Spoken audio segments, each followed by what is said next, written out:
Bonjour et bienvenue sur la stratégie belote gagnante. Alors, quels sont les ingrédients pour faire un capot?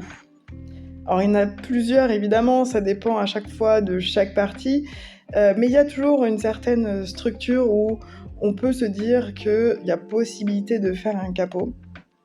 Donc, on va en voir une d'entre elles aujourd'hui à travers de cette partie-là. Donc, je vous ai spoilé du coup, on va faire un capot effectivement avec ma partenaire Mireille, mais je voulais qu'on voit ensemble la marche à suivre en fait pour optimiser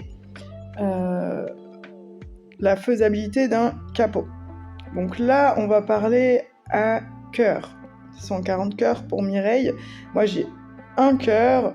Le reste de mes cartes, c'est du bullshit. Et j'ai un as, par contre. Donc là, je vais devoir donc annoncer à Mireille que j'ai un as. Donc là, c'est toujours pareil. Est-ce qu'on parle de la même façon ou pas ? Bref, à chaque fois, j'essaye quand même. Moi, comment je parle à mon partenaire ? Lui envoyant une carte, en fait, qui correspond à la couleur que j'ai à l'as. Donc qu'est-ce qu'elle fait Mireille d'abord ? Elle fait tomber tous les atouts. Et ça, c'est super important. Donc là, elle vient de faire tomber tous les atouts. Comment je le sais ? Tout simplement parce que, il vient d'envoyer le 10 de cœur et Mireille a son as de cœur. Donc ça veut dire qu'il n'a plus de carte vu que c'est la plus forte carte, le 10 de cœur, juste après l'as de cœur. Donc c'est-à-dire que Mireille détient les autres atouts. Et je crois qu'il en reste qu'un. Du coup, là, j'ai pas compté, j'étais en train de vous parler, mais il me semble qu'il en reste qu'un.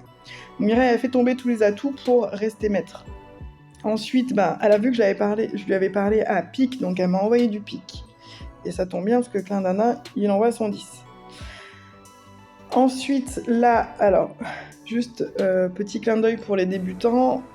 Je sais que quand on débute, on ne sait jamais quoi lancer, quand lancer, surtout quand on a ce jeu-là en main. Et en fait, là, c'est un petit peu de la chance. C'est jeter ce qu'on a. Jeter pour parler à son partenaire. Donc moi, j'ai tenté le trèfle. J'aurais très bien pu tenter le carreau, en vérité.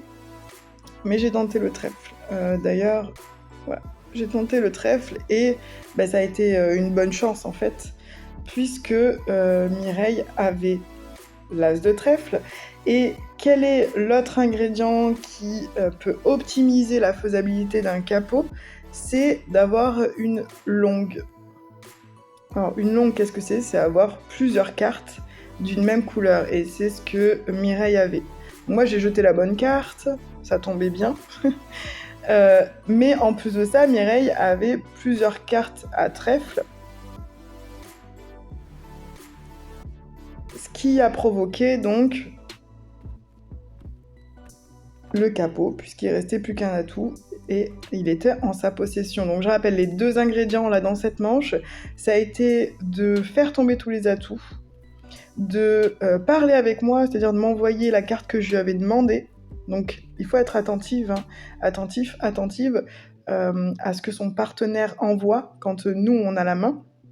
Donc quand Mireille avait la main, en fait, sur ses atouts, elle a été attentive à ce que moi je lui ai envoyé. Et donc elle a pu me renvoyer ce que je lui ai demandé.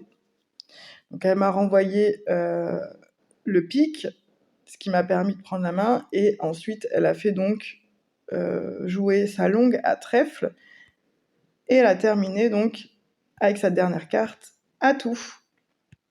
Donc voilà pour comment faire un capot, ou en tout cas les ingrédients qui vont optimiser la faisabilité d'un capot. N'hésitez pas à liker, commenter, partager et à vous abonner si vous ne voulez rien louper de toutes les astuces que je partage en contrée et coinche. À bientôt!